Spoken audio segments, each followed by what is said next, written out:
मेरी सहयोगी दिव्या मेरे साथ जुड़ रही हैं और दिव्या जो है वो हमें बताने जा रही हैं कुछ ऐसी वजहें, कुछ ऐसे कारण जिसकी वजह से आज ये कहा जा रहा है कि वित्तीय कुंडली देखना जो है वो बहुत ज़रूरी हो जाता है। इसके अलावा दिव्या के पास कुछ दिलचस्प आंकड़े भी हैं जिनके बारे में वो हमें बताएंगी कि आखिरकार पैसों के बारे में जो है वो खुलकर भारतीय कपल्स जो है वो बातचीत क्यों नहीं करते हैं। तो चलते हैं दिव्या के पास।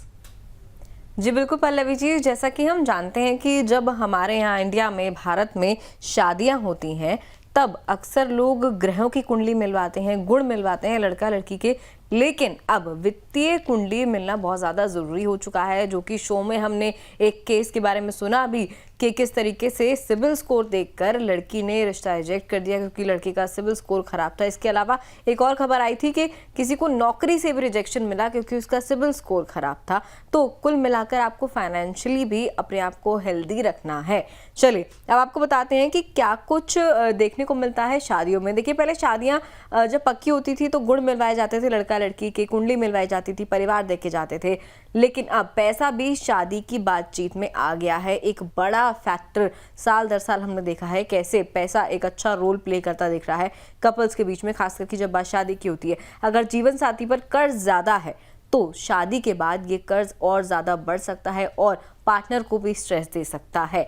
इसके अलावा कपल्स की फाइनेंशियल आदतें अगर मेल नहीं खाती हैं तो झगड़ा होता है। कई बार ऐसा देखा गया है कि दो लोगों में से एक शख्स जो है ज़्यादा खर्चीला है, ज़्यादा पार्टियों में कह लीजिए, शॉपिंग में कह लीजिए, बहुत ज़्यादा फिजूल खर्च करता है और दूसरे शख्स को ये देख देख कर जो है थोड़ी सी घबराहट होती है कि पैसा बचाना ज़रूरी है, आगे शादी में क्या होगा क्या नहीं होगा इसका भी कुछ भरोसा नहीं होता, आगे जीवन में कभी भी पैसों की ज़रूरत पड़ सकती है। इसके अलावा अगर आपको बताएं तो खर्च का तरीका, सेविंग की सोच और निवेश की आदत, जैसा कि मैंने अभी अभी आपको बताया, बनते हैं रिश्ते का आधार। यानी कि इन्वेस्टमेंट अगर अच्छा कर रहे हैं कपल दोनों ही लोग तो बहुत बड़ा फायदा उन्हें देखने को मिलता है आगे अपनी शादी में। इसके अलावा सेविंग कर रहे हैं, कैसी सोच है सेविंग को लेकर, अपनी कमाई में से कितना % सेव करना चाहिए, कितना ज़रूरी चीज़ों में खर्च करना चाहिए, कितना बाकी चीज़ों में खर्च करना चाहिए, ये भी दोनों के बीच में साझेदारी अच्छी होनी बहुत ज़रूरी है। जो अपनी कमाई के अनुसार खर्च और बचत करते हैं वो बनते हैं बेहतर जीवन साथी। जी बिल्कुल। देखिए, आपके पार्टनर ये तो बहुत बोलते हैं कि मैं आपके लिए चांद और तारे तोड़ कर ला सकता हूँ, लेकिन मान लीजिए कि वो चांद तारे लाने में अगर जेब खाली हो गई तो फिर क्या, फिर घर कैसे चलेगा? ये बहुत ज़्यादा ज़रूरी फैक्टर होता है। इसके अलावा सिबिल रिपोर्ट के जरिए जीवन साथी का पता चल जाता है और उसकी पूरी वित्तीय कुंडली सामने आ जाती है। सबसे एक इम्पॉर्टेंट चीज़ है, जब आप किसी की सिबिल रिपोर्ट देखते हैं या फिर फाइनेंशियल रिपोर्ट देखते हैं, किस तरीके से वो खर्चे करता है, लोन ज़्यादा तो नहीं है, कहीं लोन रीपे करने में कहीं चूक तो नहीं हो गई है, तो आपको ये भी पता चलता है कि वो शख्स कितना रिस्पॉन्सिबल है, कितना जिम्मेदार है, शादी में कितना जिम्मेदार रह सकता है, एज अ इंडिविजुअल वो कितनी ज़्यादा जिम्मेदारी उठा सकता है। इसके अलावा आपको बताते हैं कि पैसों पर जो है इंडिया के कपल्स, भारत के कपल्स खुलकर बातचीत ही नहीं करते हैं। हर चीज़ पर बातचीत हो जाती है, घूमने फिरने पर, इस पर उस पर, लेकिन पैसों को लेकर जहां बात आती है तो अक्सर लड़का लड़की को ये लगता है कि सामने वाला ये सोचेगा कि मैं तो उसके पैसों पर नज़र रखे हुए हूँ, जबकि ऐसा नहीं है। पैसों पर बहुत ज़रूरी है बात करना क्योंकि घर पैसों से ही चलता है। देखिए, सर्वे के अनुसार 32% भारतीय, मिलेनियल्स हो चाहे जेनजी हो, वो जीवन साथी को बिना बताए पर्सनल लोन ले लेते हैं, जो कि एक काफ़ी ख़राब आदत मानी गई है क्योंकि पर्सनल लोन का इंटरेस्ट रेट ज़्यादा होता है, आपको इसको रीपे करना थोड़ा सा हैवी पड़ता है। तो आपके पार्टनर को इन सब चीज़ों के बारे में पता होना बहुत ज़रूरी है। खुदा ना खास्ता अगर कुछ आपको हो जाए तो आपके पार्टनर को बहुत ज़रूरी है ये इन्फॉर्मेशन रहना कि कहाँ कहाँ आपकी इन्वेस्टमेंट थी, कहाँ कहाँ आपको लोन्स रीपे करने हैं और किस तरीके से आपके पैसे कहाँ कहाँ पर इस वक्त एलोकेटेड हैं। इसके अलावा 30% भारतीयों को पैसों के मामले में जीवन साथी पर भरोसा है।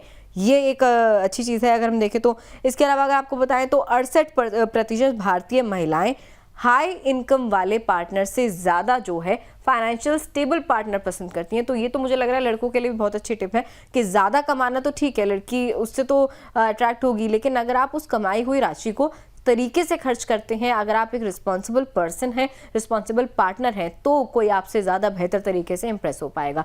इसके अलावा कपल्स फाइनेंशियल चीज़ों पर, फाइनेंस पर चर्चा नहीं करते, जैसा कि हमने आपको बताया, और यही आगे चलकर रिश्तों में तनाव ज़्यादा पैदा करता है। एक शादी के बीच स्ट्रेस का कारण पैसा बहुत ज़्यादा बनता हुआ दिखता है।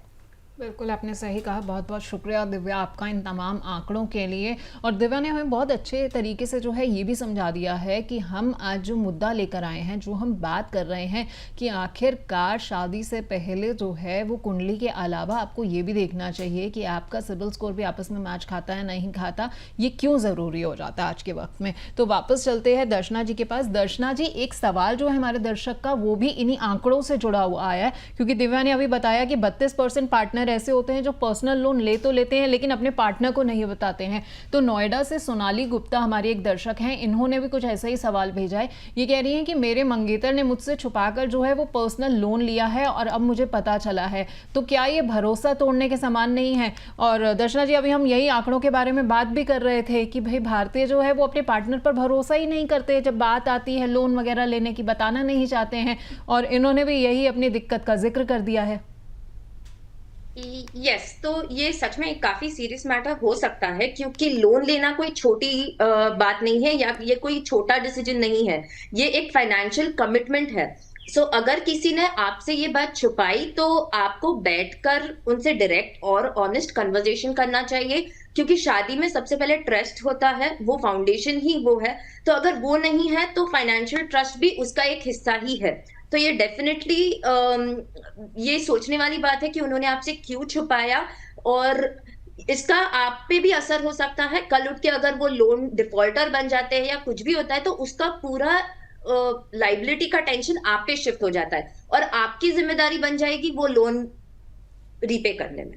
बिल्कुल, तो सोनाली जी, आपको जो है ये एक बार अपने पार्टनर के साथ जो है वो बैठकर बात करनी होगी, क्योंकि अब आपकी शादी होने वाली है और जैसा कि दर्शना जी ने भी बिल्कुल साफ बताया कि आगे चलकर जो है वो लायबिलिटी, वो जिम्मेदारी आपकी भी बन जाएगी। तो ऐसे में आपको जो है उनके साथ ज़रूर एक बार बात करनी चाहिए कि अगर वो किसी भी तरह का कोई लोन ले रहे हैं तो कम से कम आपको बताएं ज़रूर कि क्या क्या लोन ले रहे हैं। चाहे अगर वो वजह अभी नहीं बताना चाहते तो वो अलग बात है, हो सकता है कि वो आगे जाके आपको कुछ सरप्राइज़ भी देना चाह रहे हो। हम हमेशा नेगेटिव की बात नहीं करेंगे, लेकिन कम से कम अगर आपको लोन की जानकारी होगी तो ये रहेगा कि भाई आप लोगों में एक पारदर्शिता, एक ट्रांसपेरेंसी जो है वो बनी रहेगी।